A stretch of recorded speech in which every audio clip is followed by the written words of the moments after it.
right, well, thank you. Mhm. All right, so to kick this off, my name is Jacob Miller. I'm the Global Data Protection Officer for Melaleuca, and we're going to talk a little bit today about some of the security principles that every security program or data protection program can incorporate to help make them a little more secure and run things in a more programmatic fashion. So we'll go ahead and start here. And so at a high level, the first question that you can ask is, what is security? And the ICS Squared Foundation has defined it as confidentiality. So you have confidentiality of your data, and that means that only authorized entities have access to that data. That seems pretty straightforward, but that's a very interesting principle that pops up in how data is shared, where it's moved.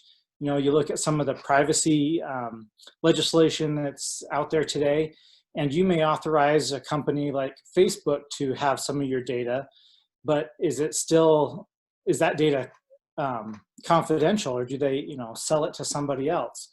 So that's a very key principle. You also have data integrity, and that means that there's no unauthorized modifications to the data that you're looking at. And sometimes I get questions about, is that really something that's necessary? Is that a foundational element? But if you look at data, say like the stock market data, and you have a website that is quoting the stock price, if someone can go in and modify that data, they can make buys or sells or cause different actions to occur because people depend on that data to make decisions. So ensuring that no one can make any modifications to that data is a very important principle. Then you have availability, and that just means that the authorized entities can access the data when and how they are permitted to do so. So if you think about being able to log in to check your bank balance or something like that, if you can't get in to view your data, that can be a problem, especially if you're making business decisions around that data. Or what about health data? If your doctor was unable to look up important health information, would that impact what he was going to do? So together, these things form the CIA triad, and you hear a lot about this in different security publications and whatnot, but these are the foundational elements of a security program. So if you have these, how do you go about turning those principles into a data security program or a cybersecurity program? And there's an institution out there called NIST, which is the National Institutes of Standard and Technology, and they're a government entity, and they've worked together to really develop a process. They've studied cybersecurity, data protection, and they've come up with this process that relies on these 5 principles, and that's the protection of your data. That's being able to detect malicious actors or malicious programs or different events within your environment. You also have to be able to respond to those, then recover, and so these are definitely key points and what we're going to be talking about today. So the first one, we'll go and identify. So what types of things are we going to try and identify within our data security or data protection program? The first is your assets. So you have to know what you're trying to protect. And maybe that's computers, maybe that's servers, maybe that's software programs. You have to understand what's in your environment. That's printers, that's devices on your network. You have to understand your environment. The next is your business environment, and cybersecurity or data protection is not created equal. The government may have different security objectives and different security requirements than say a nonprofit group that's like an animal shelter or something. They have different environments, they have different objectives, and the information that is on those sites needs to be handled differently. So this can mean scoping out. Do you have an environment where you process credit cards? Do you have PII, or personally identifiable information of individuals? Do you have sensitive information? Do you have healthcare information? There's a lot of different business environments. So understanding that business environment is key to success. And what kind of goes hand in hand with that is the legal requirements. Again, are you someone that handles, are you in the banking industry? Do you handle people's bank account information? Or is it just a blog that you have where you're, giving your thoughts about, your side business or the latest toys, doing YouTube videos on those type of things. So what type of legal requirements are you faced with?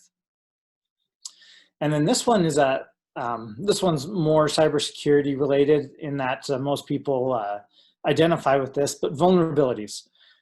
You have your assets, so you should be able to start looking at what types of issues can impact those, or where are your vulnerabilities.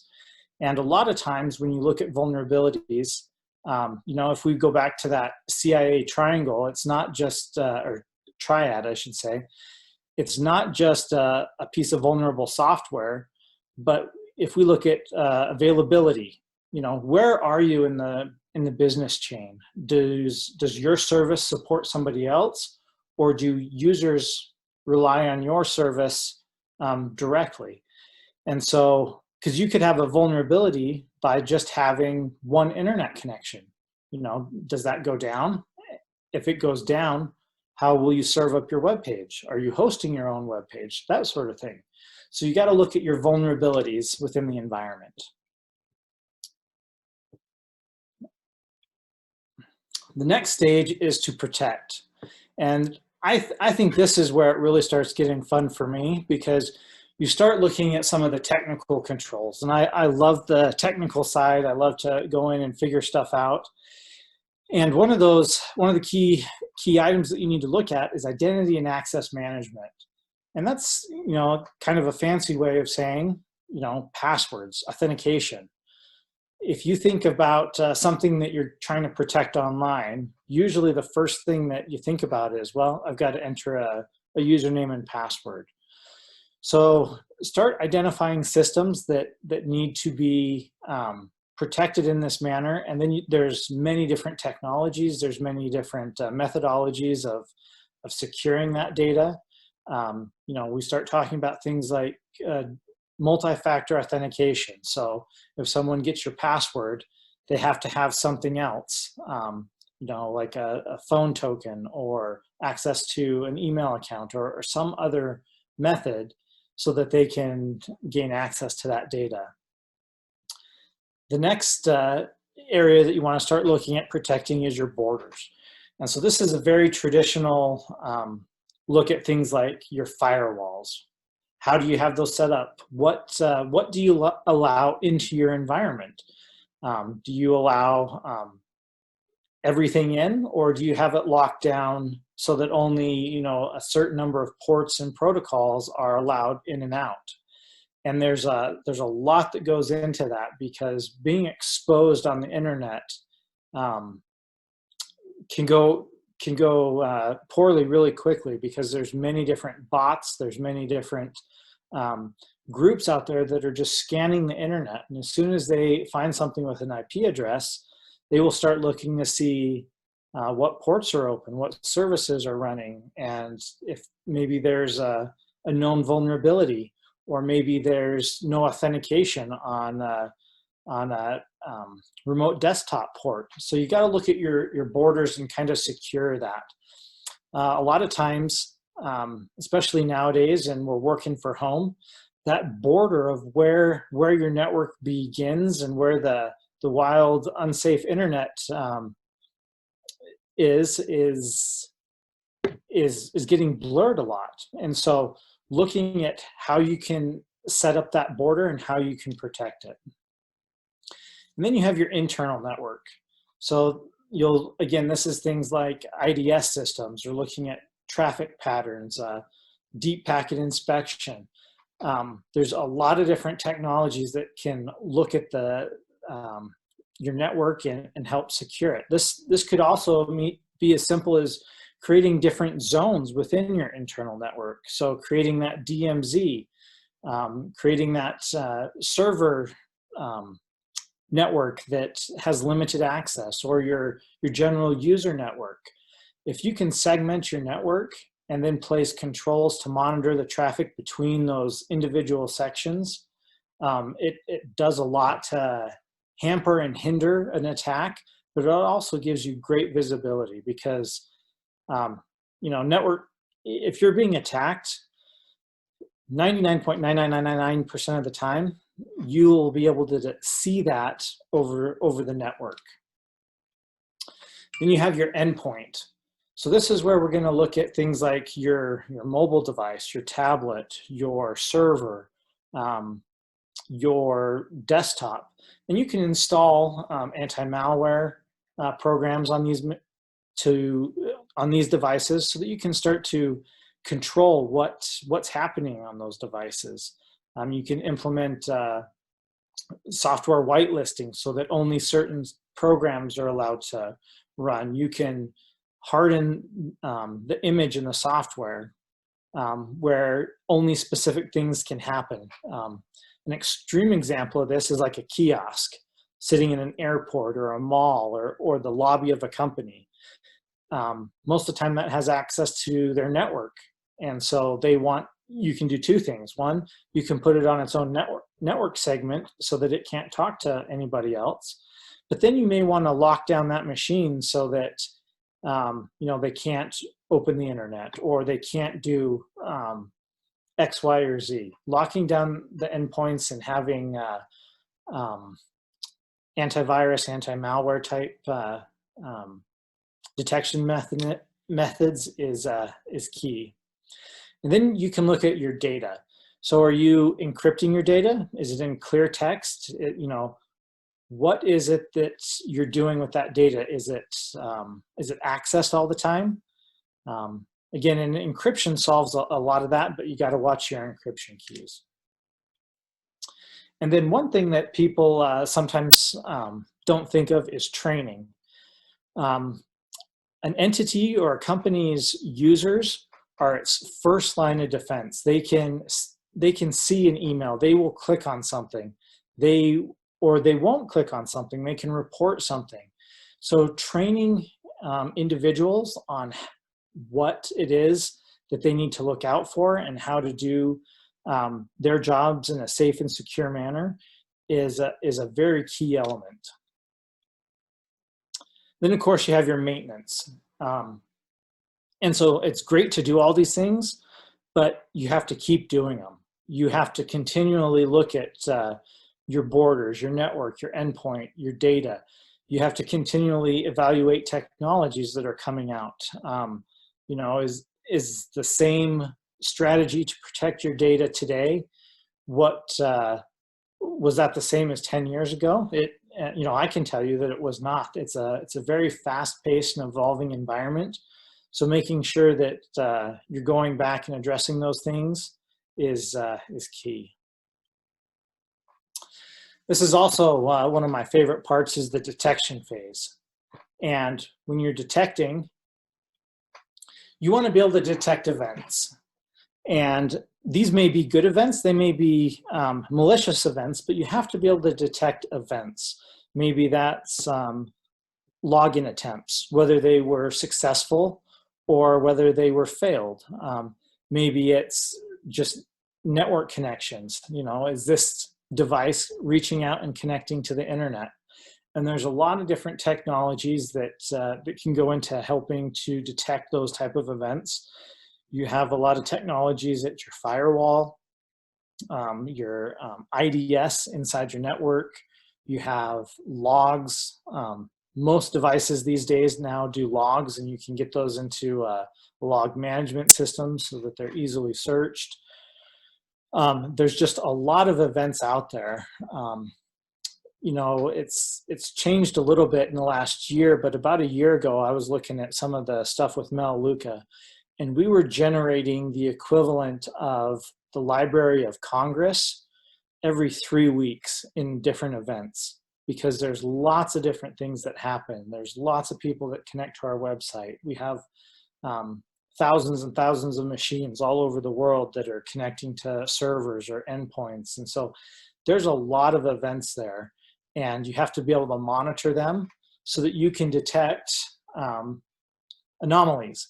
Now, this is where you really start to find some of the malicious activity. You can look at, hey, is this a website that someone in our company has ever gone to? Or, hey, this user account has now been unsuccessful in logging in, 1,500 times. Maybe that's a brute force attack. So being able to detect those anomalies, sorry, I'm having a problem speaking today, is definitely key. And there's going to be a lot of them. And so having a system in place where you can sort and search those quickly is going to be imperative. Let's see. And then the response. So if you've detected something, now you've got to respond. And usually this means working together, depending on the size of your organization. But usually there's a team involved, whether that's PR, upper level management, the security team, the sysadmins or the network admins. It's going to be a team effort. And it's important that you've thought about what you need to do and that you've prepared for it, because you don't want to be making some of these decisions when things are happening. Sometimes people aren't available for approvals, or you don't know really what to do, and so you have to stop and think as a team or individually. And so having a good incident response plan is key. So after you've detected something, you know what to do, you have your incident response plan, then you start to try and identify what is actually happening. Is it a brute force attack? Is it a DDoS attack? Is it malware that's encrypting all your files and they're looking for a ransom to be paid? What is the threat? Because understanding what the threat is, you should be able to know how to contain it, and also how to resolve it. And so then you look at containment. So if we use the example of some malware that's in your network that may be going out and encrypting your files and requesting a ransom for that, if you've identified that it's ransomware, hopefully with your other tools you've been able to identify the program, and you can use the hash or something with your endpoint tools to maybe mark it as malicious so that it doesn't run. Identify the systems that it's already affected and maybe pull those off the network so that it can't further propagate. Was there user accounts involved to get to that point? So do you have to reset someone's password or disable an account? What can you do to contain that threat? And then you start the mitigation. So again, containment and mitigation kind of go hand in hand. If this was something that was encrypting files, do you have good backups? Can you start to restore those? Or if this was if someone had access into your network, have you changed the password or disabled that account? Have you identified that individual and talked to them so that they don't just call up the help desk and have them reset their password? There's a lot of different techniques that go into that, but they're very unique into what the actual situation is. And then eradication. Once you've got it contained, you know how to mitigate it. Then you can start to remove it from your environment. Maybe that's re-imaging machines. Maybe that's a certain file that you're going in and pulling off of machines. But you got to get rid of it. You don't want to leave it out there in case it mutates or it has additional capabilities that you didn't originally observe, and you don't want the attacker to be able to pivot and start using other methods of attack. So you got to get rid of it. And then communication. This is a huge one, especially in an organization that has any size to it, because there's going to be multiple people involved, multiple departments, all coordinating their efforts. You have to keep upper management aware of the situation. And then, depending on the severity or the scale of the issue, maybe there's communication with your stockholders, the general public, law enforcement. So communication is a big one, and it's involved in quite a few different aspects. But assuming that you go through this list, then you can start the recovery process.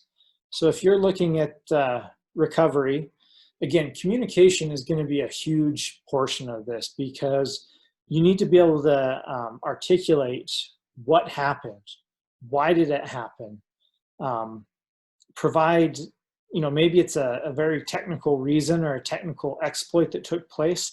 How can you convert that into everyday language so that other people within the business understand, your management understands. Again, maybe it's your customers that you have to communicate with and that they understand. It's a vital part of the recovery process.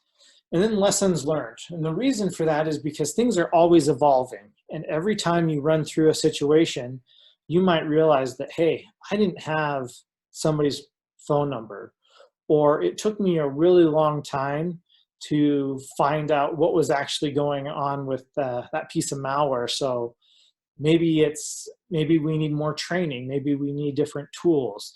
So you need to take those lessons learned, things that could have made that process go smoother or quicker in any aspect, and then implement them back into your protection strategy so that you evolve and get better.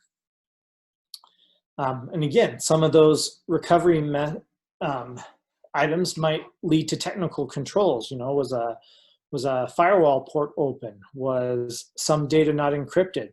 So are there any technical controls that you can implement so that you can be recovered? If you detected an event that came through your firewall a certain way and you solve the problem, you definitely want to close that hole up so that it doesn't happen again. And then getting back to normal operations. And this is kind of the hallmark, or how you will judge the maturity of a cybersecurity or data protection program, is how long does it take you to get back to normal operations? And you may be in a maturity point where, you have lots of attacks happening on a daily basis, but they're detected and mitigated before they cause disruption to normal operations. Or if there is a disruption, it was identified quickly and you were able to resolve the issue and move on. Maybe you re-imaged the machine and someone's only down for a few hours instead of multiple days. So how quickly you can get back to normal operations is a key measurement. And so once you've done all that, then you've just got to do it again, because attacks are constant, they're ever evolving. And if you look at our model here, that's why it's a circle, because you start out here with identifying your assets, you protect them, you go through the process, something happens, maybe you get new assets, you just continually have to go through this process so that you're always on top of things. And sometimes it sounds real simple, but especially in organizations that are rather large, you can have tens of thousands of devices, and these things take time. And so by the time you go through and have got things down, technology has changed, the landscape has shifted, and you have to reevaluate again. So, I've kind of been talking here a lot about this, but does anybody have any questions?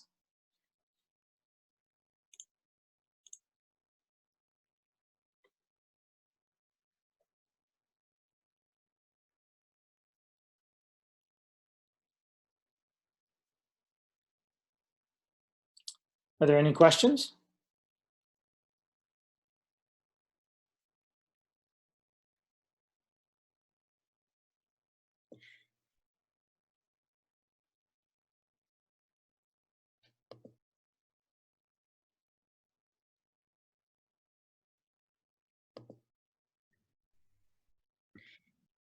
Jacob, Josh over at the College of Eastern Idaho said that he's checking with students real quick.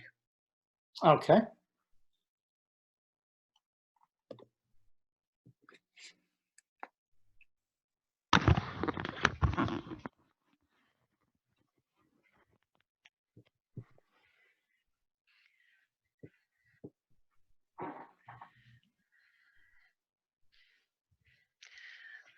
I'll bug you about operating systems, Okay.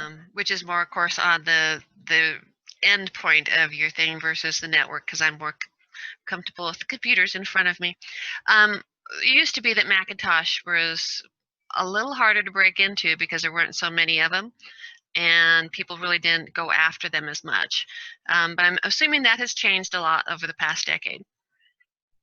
Yeah, so you kind of hit the nail on the head there. I saw a stat a few years ago that said that Macintosh computers only represented like 1 to 3% of all the desktops, that were out there. And so it wasn't very efficient for malware to be written for that small subsection. But as the threat landscape has changed and evolved, we have more Macs out there in the environment, but we also have targeted malware. And because a lot of people thought that for a long time, they kind of lagged on some of their protection and detection mechanisms for the Macintosh operating system. And so for a while, things almost shifted the other direction because all of a sudden malware could get in there, and they didn't have those strong, mature controls at the different levels. So it's definitely kind of going back and forth. But the Macintosh operating system is just as vulnerable as the Windows operating system, in my opinion.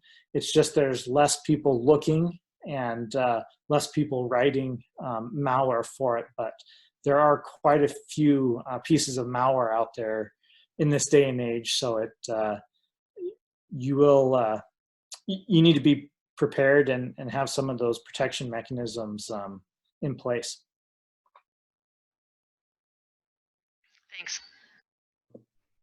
All right, so one of Josh's students asks, how do I determine the difference between false positives and negatives? That's a really good question, and there's lots of companies spending millions, if not billions, of dollars on that very, very question. One key thing when you're looking at like logs and alerts and looking at what those are, is if you have a baseline. If you know what's normal, then you can detect what's not normal. So if you have, I use that example of earlier where you asked, or the example was that you have a device that is communicating to a website that has never been communicated to before from your environment. So right off the bat, that's going to give you a big, a confidence boost in the fidelity of that alert. So that means that there's, if you get a detection that maybe something's going on and it's talking to a website that it's never talked to before, that's a pretty good indication. And so sometimes you can look at another machine on your network that, maybe you're in a call center and you have one machine that's, that has some behavior that's been detected by one of your tools, but you're not familiar with it. You can look at your other environment machines or assets to see if they behave in a similar manner. But it's a very difficult question, and there's different processes you go through, but these days there's a lot of automation involved. I mentioned that we generate a huge amount of logs.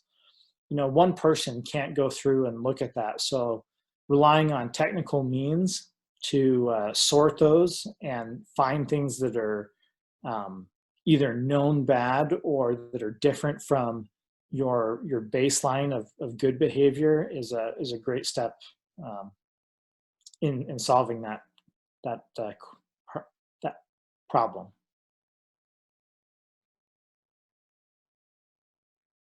That's a good question.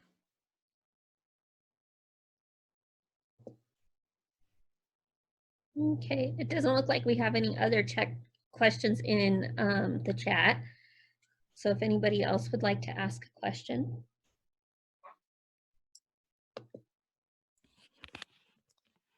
Hi, Jacob. The question I had is really, how did you get your start in security? And I'm Kathleen Zerta-Page. I'm an educator from a community college, and I'm just wondering, when we talk to students, and my students, I mentioned what we might be learning about, and they asked about that. How, does somebody really get a start, and then endorsement of certification and things like that? So a little bit off topic, but kind of on track with maybe how things happened for you. Yeah, no, that's a great question. So back when I started my IT career, it was, 23, 24 years ago. And so the landscape was quite different. This may come to a shock to a lot of people, but there weren't things like iPhones.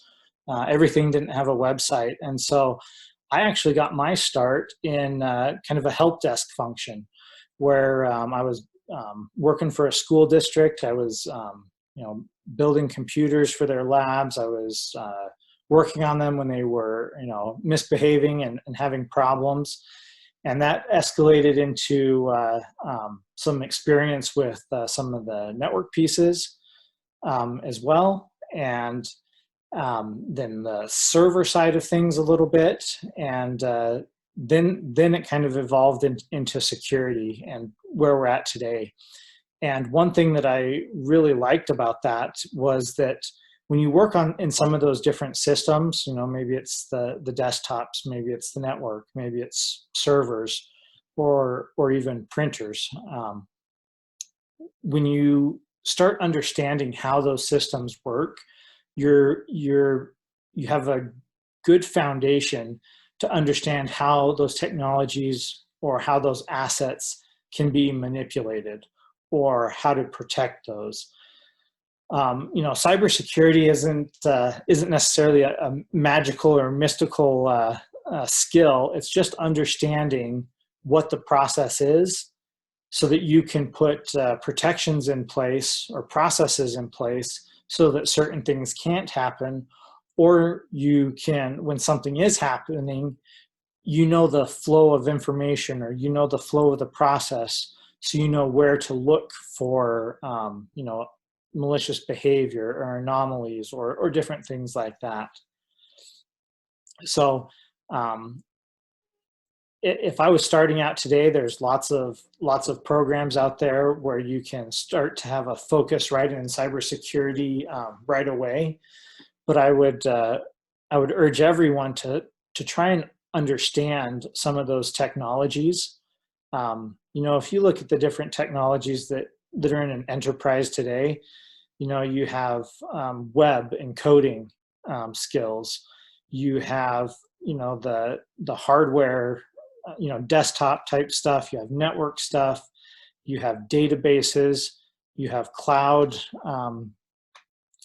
security and technology. So there's so many different places where it's good to understand how things work. And you can definitely, go out and start getting some of the certifications and the knowledge, but look at those areas and try and understand and learn about how they work. If you're trying to detect, SQL injections on your company website, but you don't know anything about SQL, then you're going to be reliant, 110% on a tool that has a built-in detection.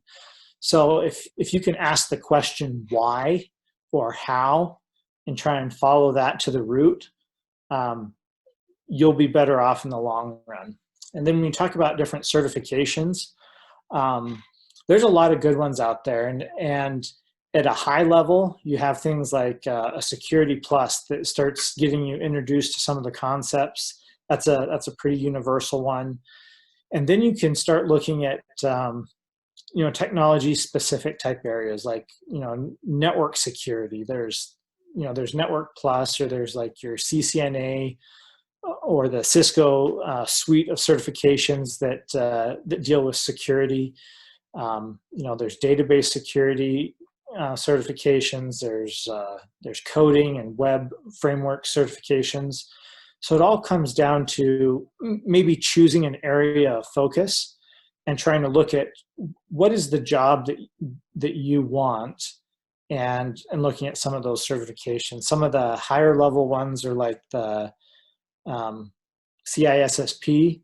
That's a good broad one that helps you learn how to manage kind of all the pieces of security at a company.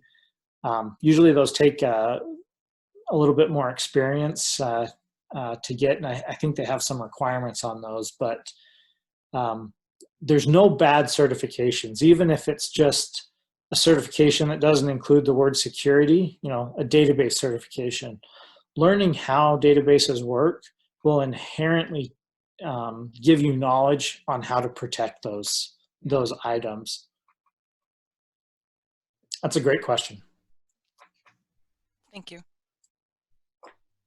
Hey, Jacob, I was wondering if you would share with us when you took an interest in just in general in IT, and what were the things that you did as you were developing those skills? Yeah, so funny enough, I started my IT career kind of by accident when I was in high school. I loved to play a computer game called StarCraft. And my mom thought that there should be limits on how often I was playing that. And so, she would say, you can't play that game until, your homework's done or your chores are done, or those type of things. And sometimes I didn't listen as well as I should have, and I'd go in and start playing. And so she was kind of the computer expert in the house, and so she looked at how she could stop me from doing that. And so she started unplugging the computer. And again, this is back in the 90s. And so I'd go in and, I was like a freshman in high school, and I'd push the on button and it wouldn't come on. And I'd ask my mom what was going on, and she's like, well, it's been disabled until you're done. And that worked for a very short while. And then I figured out that, hey, there's no power getting to the system, and plugged it in. And so that didn't last long, but then she started just taking the computer cord.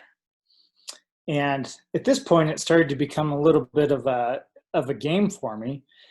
And I had noticed one day walking by the IT department at the school that they had gotten a whole bunch of computers in, and they had this pile, like it was probably 3 foot tall and 2 or 3 feet wide, of just these power cables, because they were swapping out all the machines in a couple of labs. And so I talked to the IT director there, and I asked him if I could have a couple of the cables, and he said, sure. And so I stuffed my backpack full of these power cables and went home, and my mom had taken the cable. I got one out, plugged it back in. And that went on for a little bit. And then she kind of she kind of gave up, and I felt a sense of accomplishment that I had solved the problem, but I'd also developed the relationship a little bit with some of the tech guys at the school, and I started hanging out and learning how some of the stuff worked. And back then, when you wanted to play a computer game, a lot of things could go wrong. You didn't have plug and play drivers or different things like that. And so as I kind of expanded my computer gaming career, or what I thought was going to be a career, I kept running into problems, and I had to do research to solve them. And that just kind of put me in the circle of influence of smarter individuals. And it just kind of went from there. I got a job at the help desk, and then got a job as a sysadmin and a network admin and that sort of thing. So it's really asking that question, why, and then trying to solve that problem. Awesome. Thank you, Jacob. Well, I think we are getting just about to time. We are at time. So I wanted to say thank you, and just let you know how much we appreciate you sharing all this information with us. I will have this recording ready to share in about a day.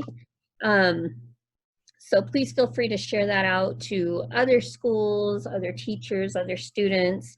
And I just want to thank you all for participating. Thank you so much. Thanks, everybody.